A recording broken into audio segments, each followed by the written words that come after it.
Hello, good morning, नमस्कार, राधे राधे। सभी का स्वागत है हमारे इस एड्यूपथ आचार्य क्लासेज के इस डिजिटल प्लेटफॉर्म पर। तो नमस्कार, राधे राधे राधे, सभी का स्वागत है। बिल्कुल हमारे साथ में जुड़ चुके हैं क्रिस जी टोंक से दिलीप सिंह नरूका जी। बिल्कुल, हाँ, नमस्कार, सभी का स्वागत है। भाई, कुछ टेक्निकल इश्यू की वजह से हमारी क्लासें थोड़ी लेट हो गई है, इसके लिए हम क्षमा प्रार्थी है। बाकी हमारी क्लासें जो स्टार्ट हो चुकी है और आज से हमारा एक नया बैच यानी सीईटी कॉमन एलिजिबिलिटी टेस्ट जो राजस्थान सरकार ने तय किया है, वो उसी का बैच हम आज से स्टार्ट कर रहे हैं और एकदम फ्री ऑफ कॉस्ट। यानी हमारे चैनल पर जो हम बैच करवा रहे हैं सीटी का, ये कंप्लीट बैच है, कंप्लीट वीडियो कोर्स है, लाइव कोर्स। और इसकी जो प्राइस है वो है बिल्कुल फ्री, यानी बिल्कुल फ्री हम ये कोर्स आपको प्रोवाइड करवा रहे थे। तो बिल्कुल इस सेशन को सभी के पास में शेयर कीजिए और इसको यानी सभी के पास में शेयर कीजिए ताकि सभी का अधिक से अधिक फायदा हो। बिल्कुल, राधे राधे, सभी का स्वागत है भैया ना। हाँ, नमस्कार, राधे राधे, बिल्कुल आ चुके हैं। तो जैसा आप सभी को पता है कि सीईटी यानी राजस्थान सरकार ने एक ये पेपर कॉमन कर दिया है और उसका नाम है सीईटी। सीईटी के दो स्तर होंगे, एक 12th लेवल से और एक ग्रेजुएशन। एक 12th लेवल से और एक ग्रेजुएशन के, ग्रेजुएशन एवं 12th। जो ग्रेजुएशन लेवल से जो सीईटी का एग्जाम होगा, ये होगा दिसंबर 2022 में। इसकी एग्जाम भी फिक्स कर दी गई है, ये दिसंबर 2022 में। और जो ये 12th लेवल का जो एग्जाम होगा, ये होगा फरवरी 2023 के अंदर। तो इन दोनों की तैयारी करना हमारे लिए अति महत्वपूर्ण है। ये गवर्नमेंट ने लागू क्यों किया था, ये आप सभी को पता है कि अब मान लीजिए जैसे अब आगे में भर्ती जो होगी, मान लीजिए जैसे पटवार की वैकेंसी, न्यू वैकेंसी आती है पटवार की वैकेंसी अभी जो आई थी उसका सारे प्रोसेस कंप्लीट हो चुकी है। अब जो नई वैकेंसी आएगी तो वो सीईटी के थ्रू होगी। अब उसमें 15 लाख फॉर्म नहीं भरे जाएंगे, यानी जितनी वैकेंसी होगी उसका 15 गुना, मेरिट के आधार पर 15 गुना लेकर के सिर्फ उन्हीं की एग्जाम यहाँ पर कंडक्ट करवाई जाएगी। तो बिल्कुल आप सभी का स्वागत है। एक बार मेरे साथ में जितने भी लोग जुड़ चुके हैं वो है दिलीप सिंह नरूका, मनीषा जी, है ना, और क्रिस जी, आप सभी का स्वागत है। बिल्कुल, राधे राधे, सभी का स्वागत है भैया ना। हाँ,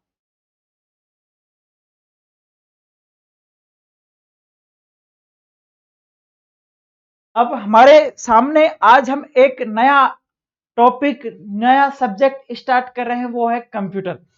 तो कंप्यूटर स्टार्ट हम करते हैं बिल्कुल जीरो लेवल से। इससे पहले हम कंप्यूटर से संबंधित कुछ बातें करते हैं। यानी अभी जो राजस्थान पुलिस की एग्जाम हुई थी, इसमें पेपर तो यानी दिया था, वो वापस ले लिया था बोर्ड ने। लेकिन जो इसकी एग्जाम हुई थी वहां हमने विद्यार्थियों से पूछा था, लाइव रूबरू हुए थे हम एग्जाम सेंटर पे जाकर के। तो हमने वहां पर मालूम किया था विद्यार्थियों से कि उनका पेपर कैसे आया था। तो उन्होंने बताया था कि सर यानी जो कंप्यूटर का पेपर आया था, कंप्यूटर के जो प्रश्न आए थे वो थ्योरिकल प्रश्न आए थे। यानी पहले क्या होता था, पहले किसी भी सब्जेक्ट या किसी भी टॉपिक से जो प्रश्न पूछते थे, अब मान लीजिए जैसे मेमोरी से संबंधित किसी ने प्रश्न पूछा, मेमोरी से संबंधित प्रश्न पूछा, तो मेमोरी से संबंधित जैसे कोई प्रश्न आया तो सिर्फ एक सिंपल सा प्रश्न आता था कि निम्न में से स्थायी मेमोरी कौन सी है, अस्थायी मेमोरी कौन सी है। लेकिन इस बार राजस्थान पुलिस की जो एग्जाम हुई थी, इसमें इस तरह के प्रश्न नहीं आए थे। इसमें बिल्कुल थ्योरिकल यानी उसके बारे में सारी बातें पूछी गई थी और वो सारे प्रश्न थ्योरिकल प्रश्न आए थे। अब जैसे पहले सिंपल से प्रश्न पूछ लिए जाते थे, कंप्यूटर का आविष्कार किसने किया था, निम्न में से कौन सी स्थायी मेमोरी है, कौन इनपुट डिवाइस है, कौन आउटपुट डिवाइस है ना। और ये जो अगर मॉनिटर से संबंधित प्रश्न पूछे जाते हैं तो ये कौन सा मॉनिटर है ना। इसकी जो पिक्सल है, ये पिक्सल क्या है, इसकी रेजोल्यूशन क्या है, बस इसी से संबंधित नॉर्मल प्रश्न पूछे जाते थे। लेकिन अब ऐसा नहीं है। अब बोर्ड ने सोचा, ये अधीनस्थ बोर्ड ने सोचा, भाई ऐसे तो सभी की सभी सारे प्रश्न जो कर रहे हैं, जो सारे प्रश्न कर रहे हैं वो एक तरह से यानी हम जो भी प्रश्न देते हैं वो, अगर मान लीजिए 30 प्रश्न आते हैं कंप्यूटर के जैसे मान लीजिए 30 प्रश्न आते हैं, तो 30 में से 25 से प्लस सभी कर रहे हैं, 25 से प्लस सभी कर रहे हैं, तो बोर्ड ने सोचा ऐसे तो सभी प्रश्न सभी कर रहे हैं, तो क्या किया जाए ताकि प्रश्नों की संख्या कम हो, गलत कम हो। अब कंप्यूटर आपने अगर 2 बार 3 बार अच्छी तरह से पढ़ लिया तो कंप्यूटर के प्रश्न गलत नहीं होते। ये सबसे बड़ी खास बात है कंप्यूटर की। अगर आपने कंप्यूटर को 2 से 3 बार अच्छी तरह रिवाइज कर लिया तो उसका आपने जो पढ़ा है वो प्रश्न आप गलत नहीं कर सकते। तो अधीनस्थ बोर्ड ने सोचा कि क्या करे भाई, ये तो सारे के सारे प्रश्न ही सही होने लगे। तो अधीनस्थ बोर्ड ने सोचा कि सभी अब जो प्रश्न दे रहे हैं ये थ्योरिकल प्रश्न दे रहे हैं, ताकि उनको पढ़ने में समय लगे, समझने में समय लगे और वो गलत हो, है ना। तो हम अब जो ये सारा सब्जेक्ट क्लियर करेंगे, ये हम कंप्यूटर क्लियर करेंगे, ये एक एक चीज को कवर करते हुए, एक एक चीज को कवर करते हुए हम आगे बढ़ेंगे। तो बिल्कुल आप सभी का स्वागत है। राधे राधे। मेरे साथ में जो जुड़ चुके हैं उनका सभी का स्वागत है, और एक बार इस सेशन को सभी के पास में शेयर कीजिए। बिल्कुल राधे राधे। हाँ, हम स्टार्ट करें कंप्यूटर। तो कंप्यूटर जो शब्द है, इस शब्द की जो उत्पत्ति हुई थी, इस शब्द की उत्पत्ति हुई थी, और मैं आपको कहना चाहूंगा कि आप पेन और रजिस्टर अपने पास में रखें और मेरे साथ साथ में नोट्स बनाते हुए चले। हाँ, ताकि आपको किसी भी तरह की कोई बाद में परेशानी नहीं हो। बिल्कुल आप, और हम जो भी अब करवाएंगे वो बिल्कुल थ्योरिकल, यानी सारा जैसे ऑफलाइन में हम पढ़ते हैं उसी तरह से यहाँ पर हम नोट्स बनाते हुए चलेंगे। तो बिल्कुल आप मेरे साथ साथ में नोट्स बनाते हुए चले और समझते चले। तो कंप्यूटर शब्द की जो उत्पत्ति हुई थी, कंप्यूटर शब्द की जो उत्पत्ति हुई थी, ये अंग्रेजी के, यानी ये अंग्रेजी के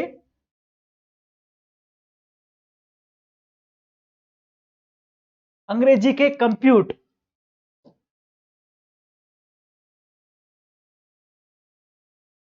अंग्रेजी के कंप्यूट शब्द से कंप्यूटर की उत्पत्ति हुई है। इसी के साथ में अगर हम लैटिन भाषा के शब्द, एक आता है लैटिन, लैटिन भाषा का एक शब्द है और वो है कंप्यूटर।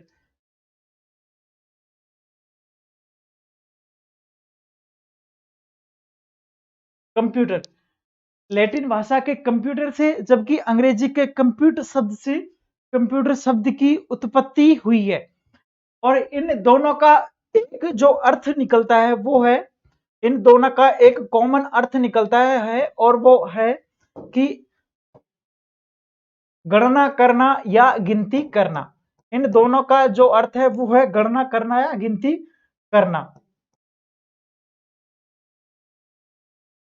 गणना करना, कंप्यूट एवं कंप्यूटर दोनों का एक ही अर्थ है, वो है गणना करना या गिनती करना।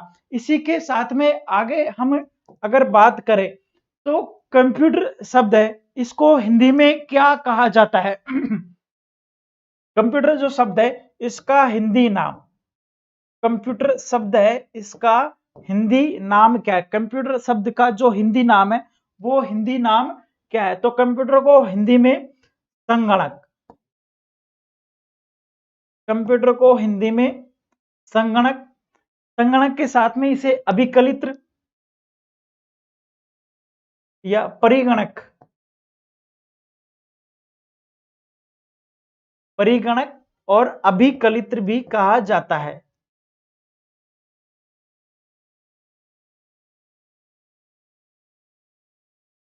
कंप्यूटर को हिंदी में संगणक, परिगणक एवं अभिकलित्र भी कहा जाता है। इसी के बाद में आगे हम अगर बात करें, कंप्यूटर को जो बनाया था इसका प्राथमिक उद्देश्य क्या था, यानी इसको किस वजह से बनाया गया था?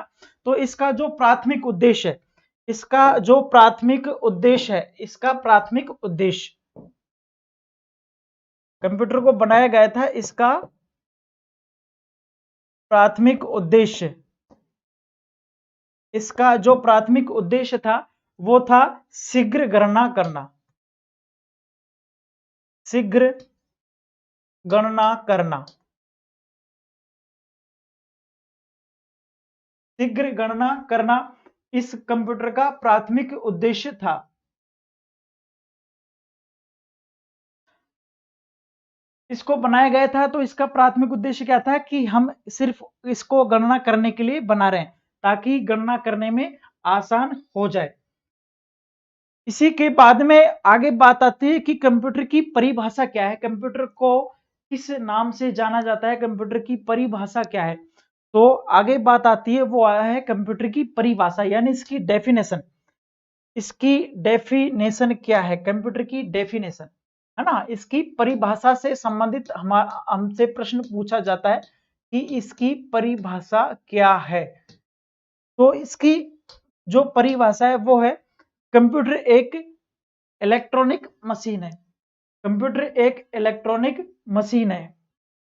हाँ विजय मेवाल मीना जी बिल्कुल good morning, Manisha ji good morning, है ना, दिलीप सिंह नरूका सभी मेरे साथ में जुड़ चुके हैं, आप सभी का स्वागत है। अब इसकी जो परिभाषा से संबंधित हमसे प्रश्न पूछता है कि कंप्यूटर की परिभाषा क्या है। तो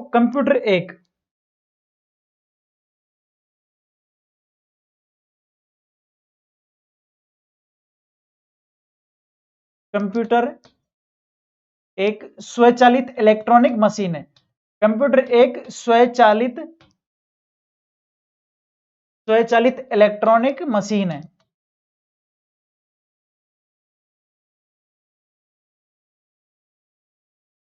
कंप्यूटर एक स्वचालित इलेक्ट्रॉनिक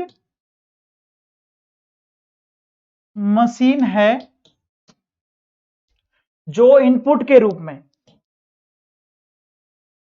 जो इनपुट के रूप में, जो इनपुट के,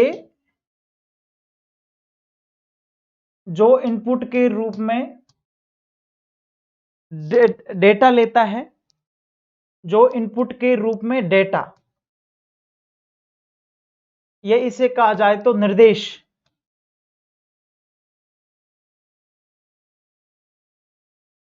डेटा या निर्देश लेता है, लेता है और उस पर प्रोसेस करके, और उस पर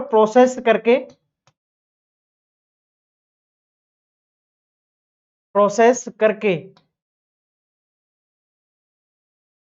हमें एक अर्थपूर्ण सूचना,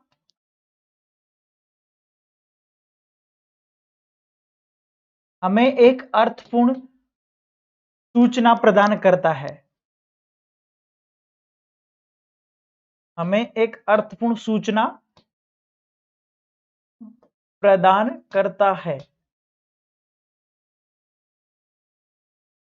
ये इसकी एक सिंपल सी परिभाषा है कि कंप्यूटर एक स्वचालित इलेक्ट्रॉनिक मशीन है जो इनपुट के रूप में डाटा यानी निर्देश लेता है और उस पर प्रोसेस करता है, और प्रोसेस करने के बाद में हमें एक अर्थपूर्ण सूचना यानी मीनिंगफुल इंफॉर्मेशन हमें देता है। ये एक कंप्यूटर की सिंपल सी परिभाषा है। अब जैसे मैं आपको बताना चाहूं कि कंप्यूटर में हम क्या डालते हैं, डाटा डालते हैं भाई, कंप्यूटर में हम डेटा डालेंगे और उस पर प्रोसेस होगी, प्रोसेस होने के बाद में एक मीनिंगफुल इंफॉर्मेशन यानी हमें एक इंफॉर्मेशन प्राप्त होती है, हमें एक इंफॉर्मेशन प्राप्त होती है और कंप्यूटर इसी तरह से कार्य करता है। और कंप्यूटर की बस यही परिभाषा है कि कंप्यूटर एक स्वचालित इलेक्ट्रॉनिक मशीन है जो इनपुट के रूप में डाटा यानी निर्देश लेता है और उस पर प्रोसेस करता है और हमें एक अर्थपूर्ण सूचना प्रदान करता है। ये कंप्यूटर की एक सिंपल सी परिभाषा है। कभी कभी कंप्यूटर की एक परिभाषा, हाँ पूनम बेरवा जी पूछ रही है सर सारी क्लास का टाइम बता दीजिए। पूनम जी किस क्लास के बारे में बात कर रहे हैं आप?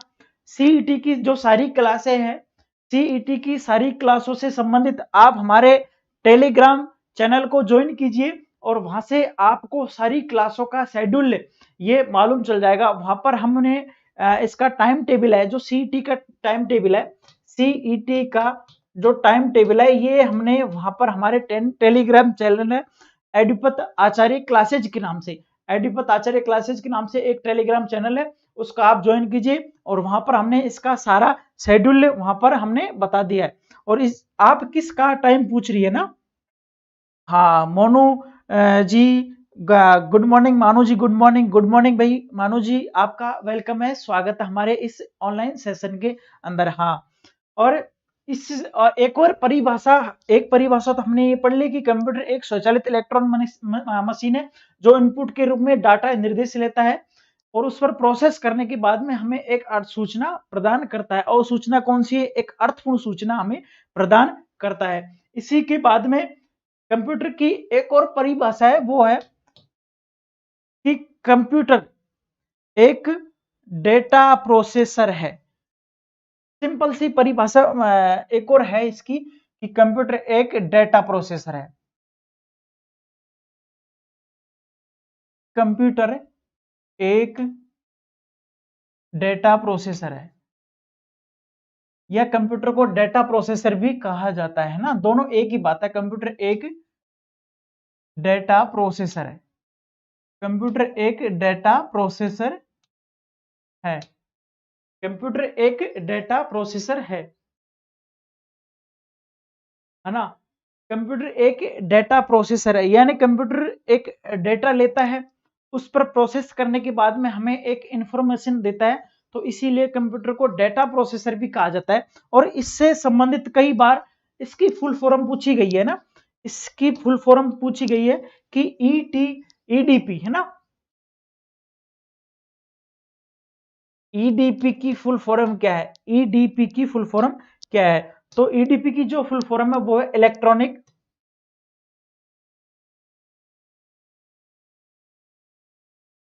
Electronic data data processor, electronic data processor. Computer एक डेटा प्रोसेसर है, इसी से संबंधित इसकी फुल फॉर्म पूछी गई है कि कंप्यूटर एक क्या है, तो कंप्यूटर एक डेटा प्रोसेसर है। आगे इससे बारे में हमारे सामने दो बातें आई है कि एक तो डेटा क्या है और एक इंफॉर्मेशन क्या है। तो हम डेटा के बारे में बात करेंगे कि डेटा क्या है।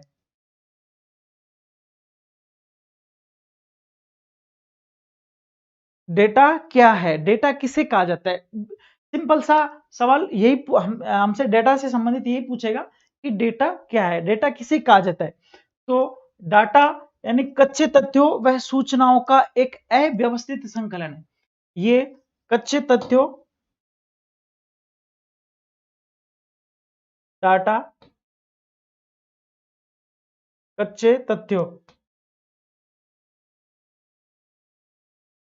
कच्चे तथ्यों व सूचनाओं का, सूचनाओं का अव्यवस्थित संकलन, अव्यवस्थित संकलन।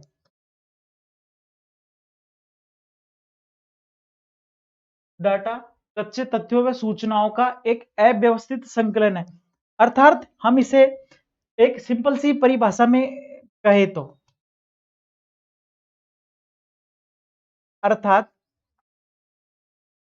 जिनका कोई अर्थ नहीं होता वो डेटा कहलाते हैं। अर्थात अगर इस हमें सिंपल सी परिभाषा में कहा जाए तो जिनका कोई अर्थ नहीं होता, जिनका अर्थ नहीं निकलता हो, नहीं निकलता हो, जिनका कोई अर्थ नहीं निकलता हो, डेटा कहलाते हैं। कच्चे तथ्यों व सूचनाओं का अव्यवस्थित संकलन है डेटा। अर्थात यानी जिनका कोई अर्थ नहीं निकलता हो, डेटा कहलाते हैं। ये डेटा दो प्रकार के होते हैं। ये डेटा है जो ये दो प्रकार के होते हैं।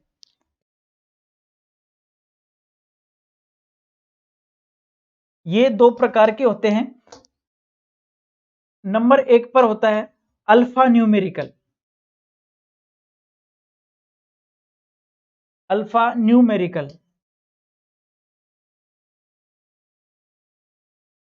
Alpha numerical data. और नंबर टू पर है वो है न्यूमेरिकल डेटा।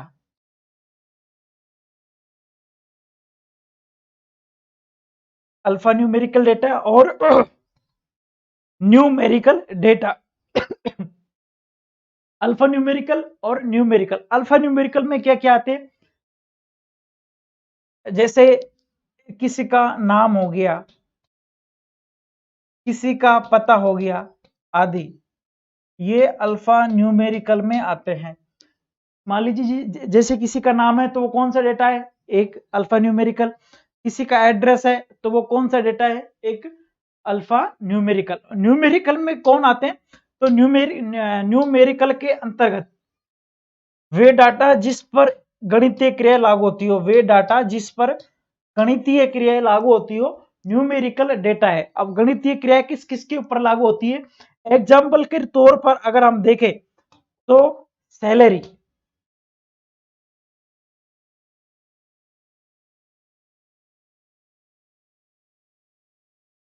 सैलरी या बैंक बैलेंस,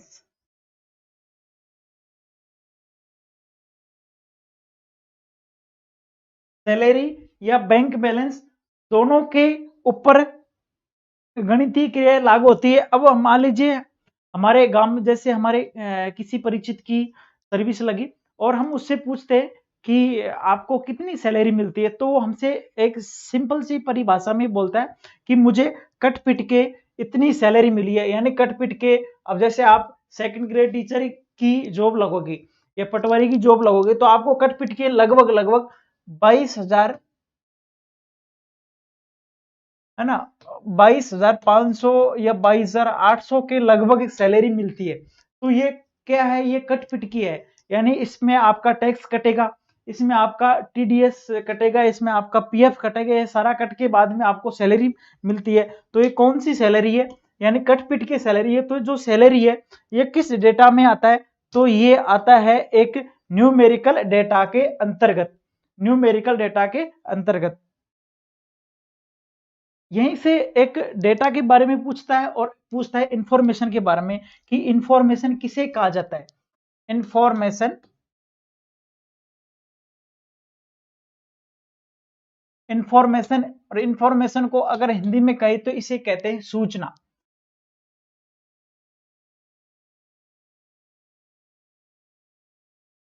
है ना। इंफॉर्मेशन, इंफॉर्मेशन को कहा जाता है सूचना। तो सूचना किसे कहा जाता है, तो कंप्यूटर प्रोग्राम के माध्यम से प्राप्त होने वाले वे परिणाम,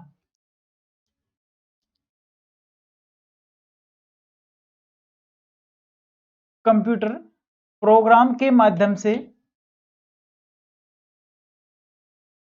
प्रोग्राम के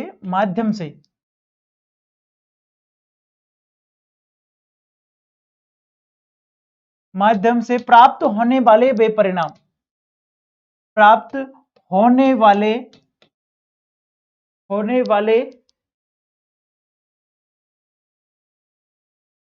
होने वाले वे, होने वाले वे परिणाम जिनसे कोई एक निश्चित अर्थ निकलता हो,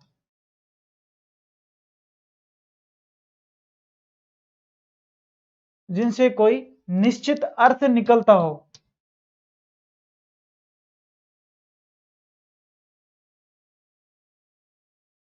जिनसे कोई निश्चित अर्थ निकलता हो,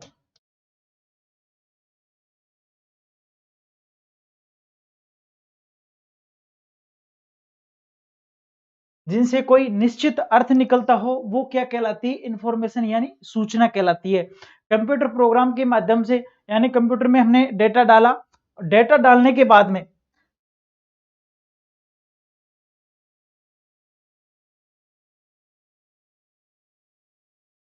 कंप्यूटर प्रोग्राम के माध्यम से वे परिणाम जो हमें एक निश्चित अर्थ देता है वो क्या कहलाते हैं, वो क्या कहलाते हैं, यानी डेटा कहलाते हैं। कंप्यूटर में हम जो भी कोई डालेंगे जिनका कोई अर्थ नहीं होता वो डेटा है, और जिनका एक निश्चित अर्थ निकलता है वो क्या कहलाती है, इंफॉर्मेशन कहलाती है। ये बात पूछने के बाद में हमसे एक कंप्यूटर की विशेषता के बारे में हमसे पूछता है कि कंप्यूटर की भाई क्या क्या विशेषता है। आजकल आपने देखा होगा कि कंप्यूटर को हम हर क्षेत्र में, यानी शिक्षा में, चिकित्सा में, मनोरंजन में, वैज्ञानिक अनुसंधानों में, हर चीज में आप और हम जुड़े हुए, ये एक कंप्यूटर के माध्यम से जुड़े हुए हैं। तो आजकल हर क्षेत्र के अंतर्गत कंप्यूटर काम में आता है। तो कंप्यूटर से संबंधित इसकी विशेषता पूछी जाती है कि कंप्यूटर की ऐसी क्या विशेषता है जिसके कारण हम कंप्यूटर को हर क्षेत्र में यूज में ले रहे हैं। तो कंप्यूटर की विशेषता के अंतर्गत कंप्यूटर की विशेषता अब हम पढ़ेंगे। अब हम पढ़ते हैं कंप्यूटर की विशेषता, है ना। कंप्यूटर की विशेषता से संबंधित प्रश्न पूछता है कि कंप्यूटर की क्या क्या विशेषता है। तो सबसे पहली इसकी अगर विशेषता के बारे में हम बात करें तो सबसे पहली जो इसकी विशेषता आती है वो आती है इसकी हाई स्पीड। कंप्यूटर की हाई स्पीड, यानी कंप्यूटर किसी भी कार्य को बहुत तीव्र गति से कार्य करता है, और ये कुछ ही सेकंडों में, है ना, ये कुछ ही सेकंडों में लाखों की संख्याओं को काउंट कर सकता है, यानी लाखों की संख्याओं की गणना कर सकता है। तो कंप्यूटर की जो सबसे पहली विशेषता है वो है इसकी हाई स्पीड। अब आप देख लीजिए, है ना, अब तो 5G भी लॉन्च होने वाला है, हाँ, तो फिर इसकी कंप्यूटर की कितनी स्पीड हो जाएगी ना। तो कंप्यूटर की सबसे पहली अगर जो विशेषता आती है तो वो आती है कंप्यूटर की हाई स्पीड। इसी के बाद में अगर हम इसकी बात करें तो अगली जो इसकी विशेषता है वो है इसका यानी इसकी एक्यूरेसी, यानी इसकी शुद्धता।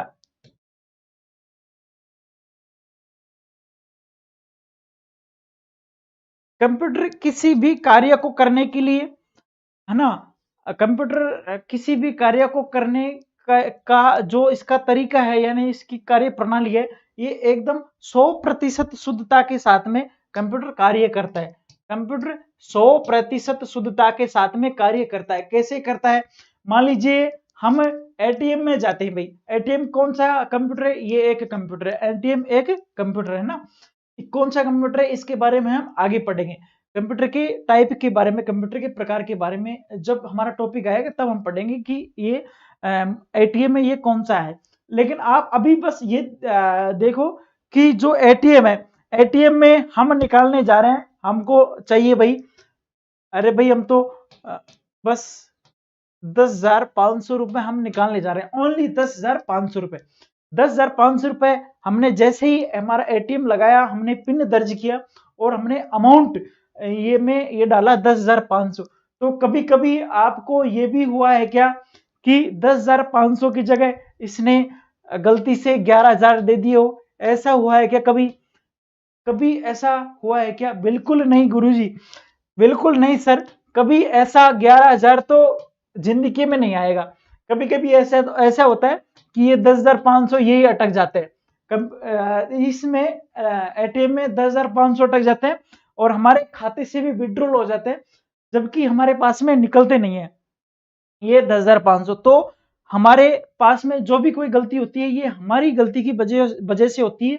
अब मान लीजिए इसी के साथ में हमने कर लिया 25 को अगर हम 4 से मल्टीप्लाई करेंगे तो हमारे सामने जो आंसर होगा ये ऐसे डालेगा कि कंप्यूटर की 90 होता है भाई। 25 को अगर 4 से आप मल्टीप्लाई करोगे तो इसका जो राइट आंसर होगा ये होगा 90। बिल्कुल नहीं, 90 नहीं होगा, ये क्या होगा, ये क्या होगा 100। बिल्कुल, अगर कंप्यूटर में कोई भी गलती होती है तो वो मानवीय कारण की, यानी हमारी गलती की वजह से होती है। और कभी कभी अगर इसमें एरर आ जाता है तो इसी की वजह से गलती होती है, नहीं ऐसे गलती नहीं होती। तो कंप्यूटर की जो एक्यूरेसी यानी इसकी जो शुद्धता है ये कितनी है? ये है 100%। ये कंप्यूटर की जो शुद्धता है ये है 100% शुद्धता के साथ में कंप्यूटर कार्य करता है। अगली जो इसकी विशेषता है ये है इसकी डेलीजेंस।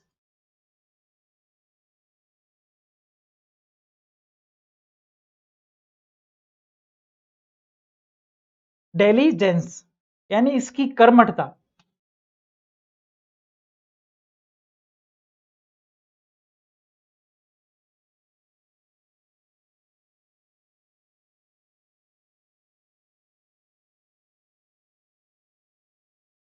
डेलीजेंस यानी इसकी कर्मठता के बारे में।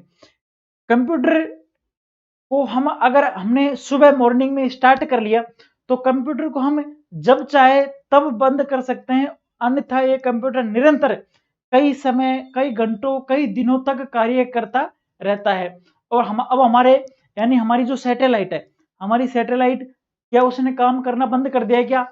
नहीं, वो निरंतर कार्य करती है और हमारे यानी जो हमारे सुपर कंप्यूटर है उनमें निर्देश देती रहती है कि अब हमारे ऊपर यानी हमारा ऊपर कौन सा वातावरण है, कौन सा मौसम है, इन सभी के बारे में जानकारी प्रोवाइड करवाती रहती है। तो इसकी जो डेलीजेंस यानी इसकी कर्मठता है, ये निरंतर का कई समय तक कार्य कर सकता है। अब मान लीजिए जैसे हमसे अगर किसी ने कहा जाए, अगर हमारे मम्मी पापा बोलते हैं कि आपको सुबह मॉर्निंग 5 बजे से लेकर के रात को 11 बजे तक कंटिन्यू पढ़ाई करनी है, तो हम क्या बोलेंगे? नहीं, हमसे ना हो पाएगा, ना जी ना, हमसे ना हो पाएगा। हमारे पैर में दर्द है, हमारे हाथ में दर्द है, हमारे सिर में दर्द है, हम कई तरह के बहाने लगा देंगे। लेकिन ये एक कंप्यूटर एक ऐसा इंसान है जो कभी भी ना नहीं करेगा, आपको ना तो करेगा नहीं। अगर आपने इसे प्रपोज कर दिया तो आपको इनकार नहीं करेगा, ये क्या करेगा हमेशा? यस। हाँ बिल्कुल, तो इसकी जो कर्मठता है ये निरंतर कई समय तक कई कार्य करता रहता है। इसके बाद में अगली इसकी जो विशेषता है, अगली इसकी जो विशेषता है वो है कि इसकी हाई स्टोर कैपेसिटी। कंप्यूटर की जो कैपेसिटी है,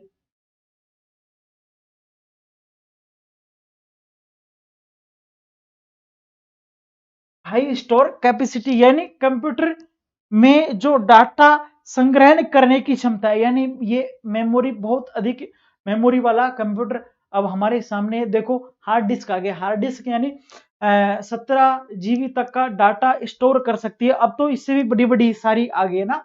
तो इसकी जो हाई स्टोर कैपेसिटी है ये कंप्यूटर की एक महत्वपूर्ण विशेषता है।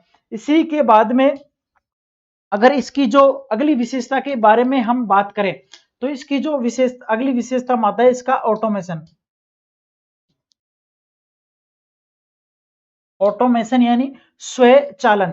ऑटोमेशन यानी स्वचालन। स्वचालन से संबंधित यानी कंप्यूटर अपना कार्य स्वयं करता है। अगर आपने इसे एक बार कमांड दे दी, अगर आपने एक बार इसे कमेंट दे दी और इसने अपने आप से कमेंटमेंट कर लिया तो ये फिर अपने आप की भी नहीं सुनता। हाँ, अगर इसने अपने आप से कमेंटमेंट कर लिया ना तो फिर ये अपने आप की भी नहीं सुनता। तो कंप्यूटर स्वचालन है। अगर आपने इसे एक बार अपनी कमांड दे दी तो ये फिर है ना अपनी नहीं सुनता है। और ये पूनम वर्मा जी पूछ रही है सर प्लीज सर टाइमिंग बताइए ना। तो पूनम जी मैं आपको बताना चाहूंगा कि हमारे जो टेलीग्राम चैनल है इस पर हमारा सारा टाइम टेबल इसी पे दिया हुआ है। और इसी के बाद में मॉर्निंग 7 से 8 ये होती है रीजनिंग की क्लास, है ना। और 8 से 9 हमारी ये कंप्यूटर की क्लास है ना। ये दो क्लासें निरंतर यहाँ पर लगी हुई है। इसके बाद में और जो क्लासें हैं वो थोड़ी लेट है ना।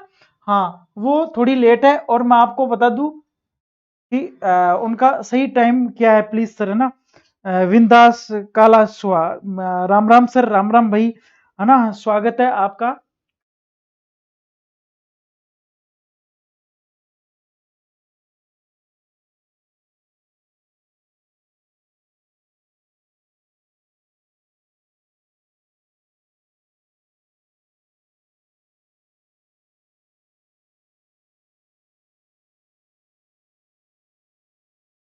और मॉर्निंग यानी इसकी जो 3 बजे से है, दोपहर 3 से 4 बजे तक, दोपहर 3 से 4 बजे तक ये इंडियन हिस्ट्री यानी इंडियन हिस्ट्री की क्लास होगी। इसके बाद में शाम को 7 बजे से, शाम को 7 बजे से यानी पॉलिटी की क्लास होगी। और इसी के बाद में 8 से 9, 8 से 9 यानी मैथ की क्लास, है ना, 8 से 9 मैथ की क्लास होगी। और इसी के बाद में यहाँ पर ये 4 से 5, 4 से 5 के बीच में ये यहाँ पर हिंदी की क्लास, हिंदी की क्लासें होगी। बस इसी तरह से ये हमारे सामने इसकी क्लासें निरंतर है ना, हमारे सामने लग रही है। और इसका जो आपको मैंने आपको बता दिया था, इसका टाइम टेबल है हमारे टेलीग्राम चैनल पर, हमारे टेलीग्राम चैनल पर इसका टाइम टेबल आपको बता दिया जाएगा। तो आप वहां से इसके टाइम टेबल के बारे में और इसके शेड्यूल के बारे में वहां से देख ले। और अगर आपने हमारे इस टेलीग्राम चैनल को ज्वाइन नहीं किया तो वहां से आप इस टेलीग्राम को ज्वाइन जरूर करें। अब हमारे सामने इसकी 5 परिभाषा है। इसी के बाद में एक जो अगली परिभाषा है वो है क्विक डिसीजन।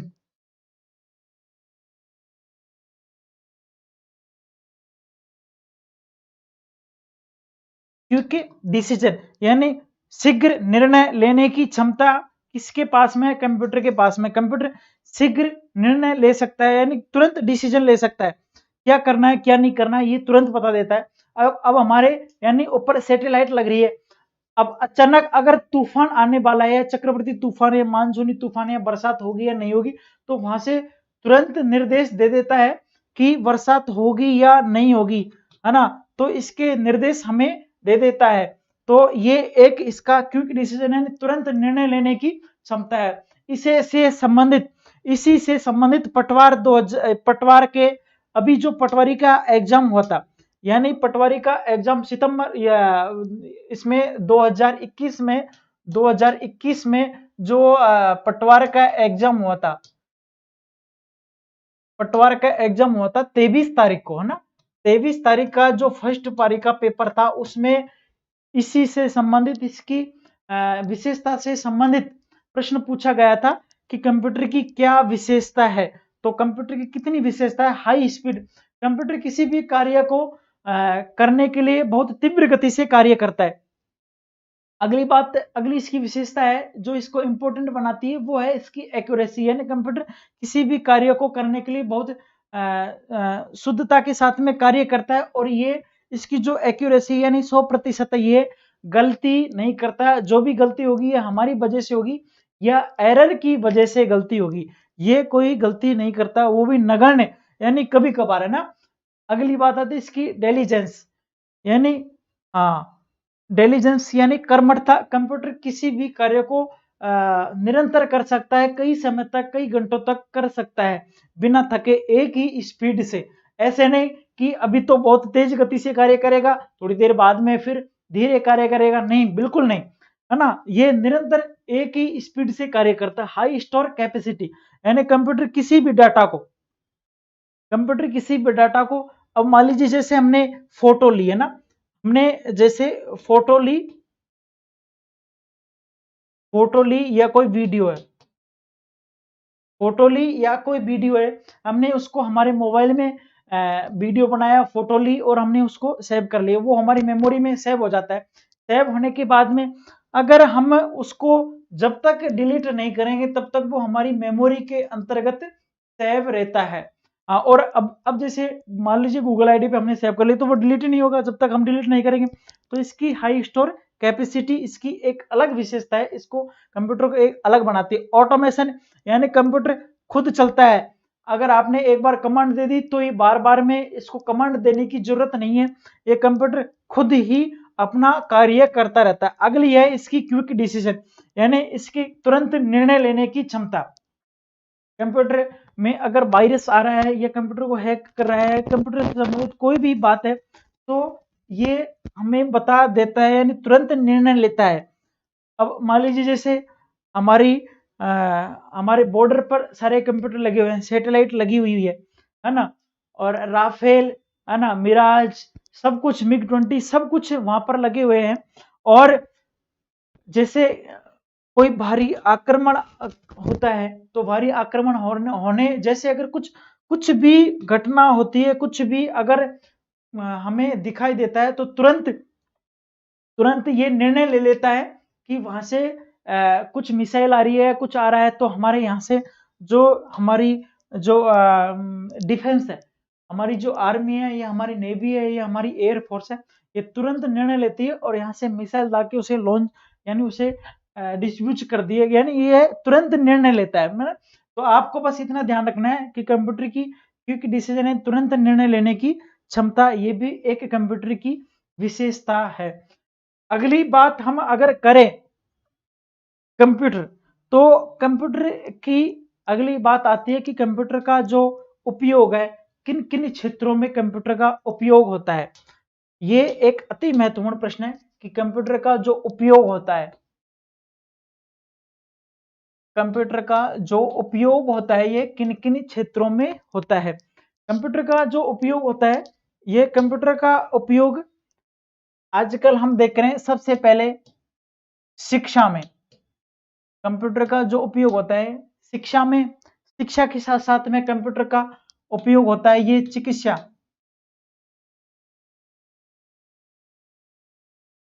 चिकित्सा में। अब मान लीजिए इसमें मेडिकल लाइन में कंप्यूटर का यूज होता है।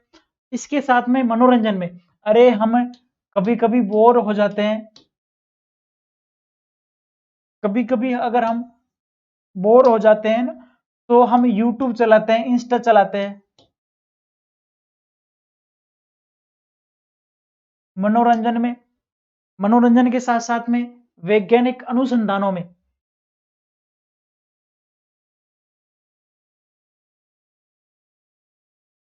वैज्ञानिक अनुसंधानों में,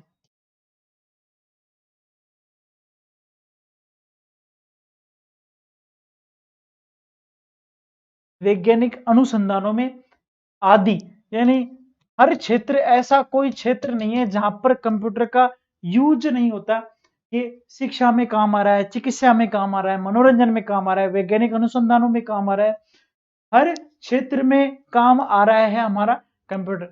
मनोरंजन में आजकल कई लोग हैं जो वीडियो बनाते हैं, वीडियो देखते हैं, वो सारा मनोरंजन है ना, यूट्यूब पर सारा मनोरंजन, फेसबुक, यूट्यूब, फेसबुक, इंस्टा, सभी पर मनोरंजन के कार्य है। शिक्षा में यानी जैसे यूट्यूब हो गया, कोई ऐप हो गया, टेलीग्राम चैनल हो गया, सारे इन पे चिकित्सा में काम आ रहा है, शिक्षा के क्षेत्र में काम में आ रहा है। आजकल मान लीजिए कोई भी अगर ऑपरेशन हो रहा है तो कंप्यूटर के माध्यम से ऑपरेशन हो रहे हैं ना।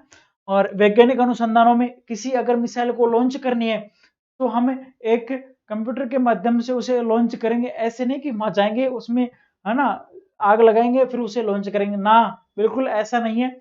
उसे एक टाइम के अनुसार वहां पर उसे हम लॉन्च करते हैं। तो वैज्ञानिक अनुसंधानों में हर काम आ रहा है। तो ये हमारी आज हमने इसके उपयोग के बारे में बात कर ली। अब हम इसका एक बार रिवीजन कर लेते हैं, है ना, इसका रिवीजन कर लेते हैं कि कंप्यूटर के बारे में हमने क्या क्या पढ़ा है। तो आप एक बार मेरे साथ में इसका रिवीजन करते चले कि कंप्यूटर को अंग्रेजी में क्या कहते हैं, कंप्यूटर शब्द की जो उत्पत्ति हुई थी ये किससे हुई थी। तो अंग्रेजी का एक वर्ड है और उस वर्ड का नाम है कंप्यूट। कंप्यूट से ही अंग्रेजी के कंप्यूटर शब्द की उत्पत्ति हुई है। अगर कंप्यूटर अंग्रेजी ना दे और लैटिन भाषा के शब्द से पूछे तो लैटिन भाषा के कंप्यूटर, कंप्यूटर से इस कंप्यूटर की उत्पत्ति हुई है। और इस दोनों, इन दोनों का सिर्फ एक ही अर्थ है, गणना करना। क्या है? गणना करना। कंप्यूटर को हिंदी में संगणक कहा जाता है, परिगणक कहा जाता है, अभिकलित्र भी कहा जाता है। कंप्यूटर को जो बनाया गया था तो इसका प्राथमिक उद्देश्य क्या था कि शीघ्र गणना करने के लिए। कंप्यूटर को आज तो हम हर क्षेत्र में काम में ले रहे हैं, लेकिन सिर्फ इसका पहले एक ही उद्देश्य था कि शीघ्र गणना की जाए, शीघ्र गणना की जाए। आगे इससे संबंधित अगला कि इसकी परिभाषा से संबंधित हमसे प्रश्न पूछता है कि इसकी परिभाषा से संबंधित इसकी परिभाषा क्या है ना। तो कंप्यूटर एक स्वचालित इलेक्ट्रॉनिक मशीन है जो इनपुट के रूप में डाटा लेता है या निर्देश लेता है, उस पर प्रोसेस करके हमें उस पर प्रोसेस करता है और प्रोसेस करने के बाद में हमें एक अर्थपूर्ण सूचना प्रदान करता है। तो कंप्यूटर की एक ये परिभाषा है, यानी हम कंप्यूटर में डाटा डालेंगे, उस पर प्रोसेस होगा और हमें एक इंफॉर्मेशन प्राप्त होगी। मैं आपसे है ना थोड़ा माफी चाहूंगा, मेरे सामने कमेंट शो नहीं हो रहे, मैं आपके कमेंट देख नहीं पा रहा हूं, है ना। मैं आपके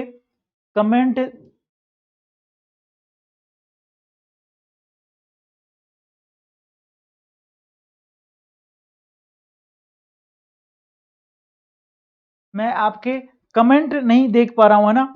हाँ, आगे आगे इसकी परिभाषा से संबंधित हमने पढ़ा था।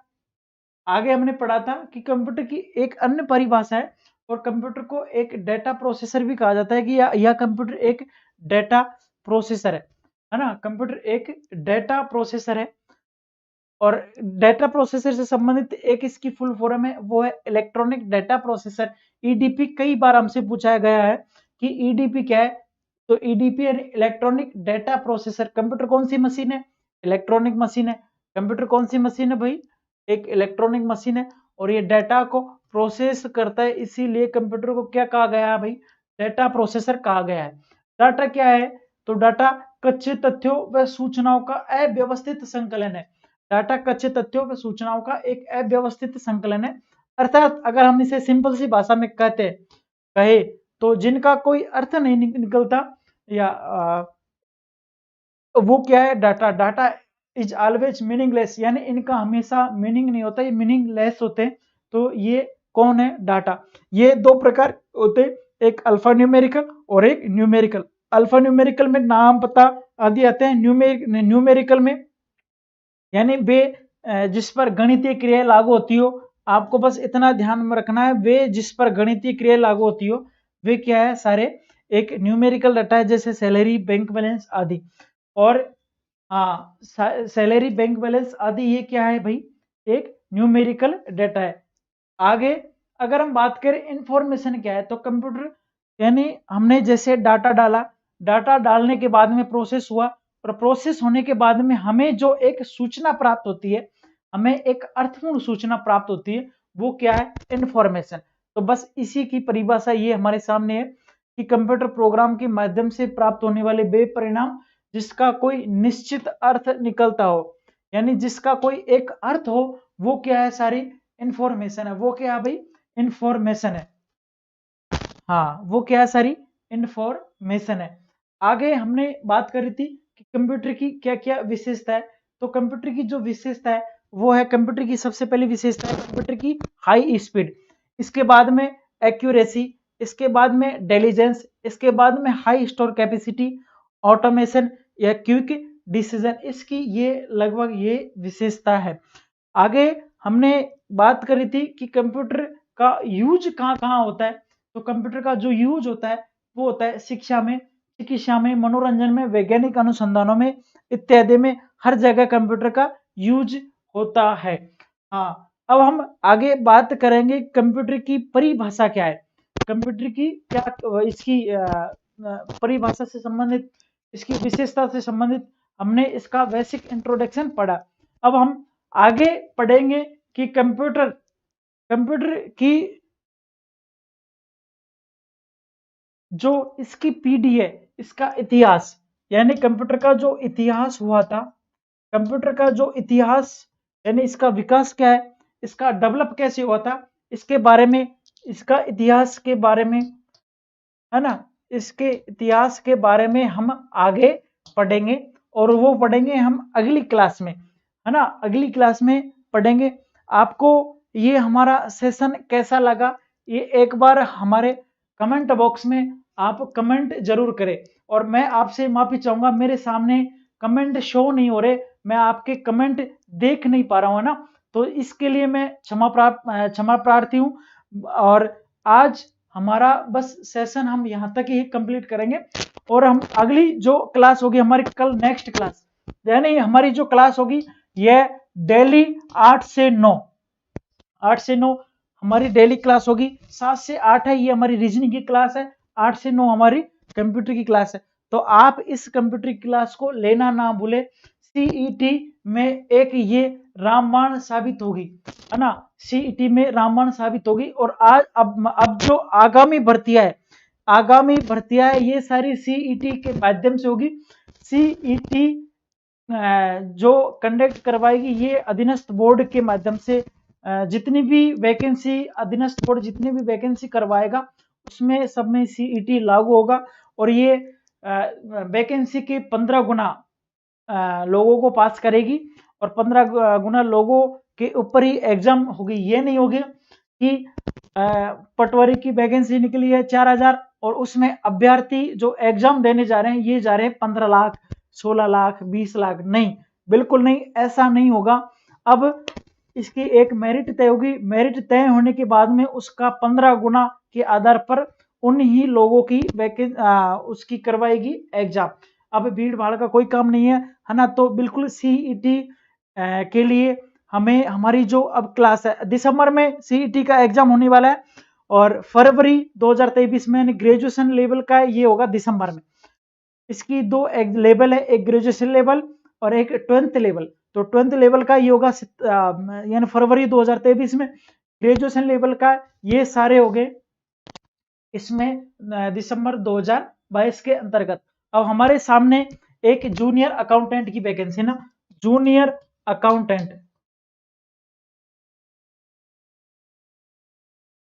अकाउंटेंट की वैकेंसी है।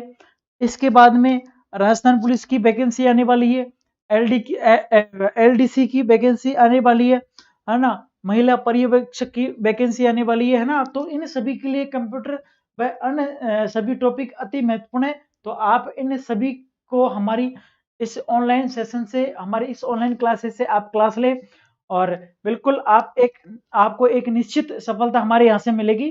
तो जब तक बिल्कुल हाँ, और हमेशा बस खुश रहे, स्वस्थ रहे, मुस्कुराते रहे।